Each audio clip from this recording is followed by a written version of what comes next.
Leh na zádech, dlaně proti sobě před tělem, lokty od sebe, mezi dlaně je možné dát balónek, nádech volně, s výdechem zatlačit dlaně proti sobě.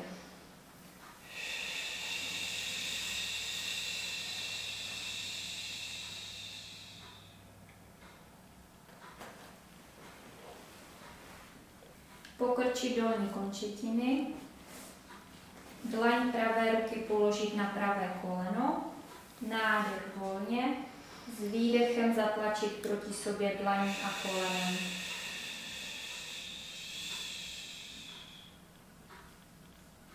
Je možné cvičit i do kříže, pravá ruka, levé koleno.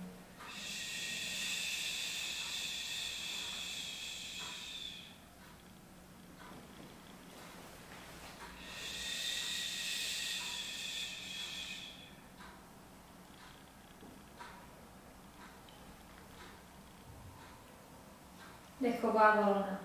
Leže na zádech, nadechnout se postupně do břicha, pak do žeber.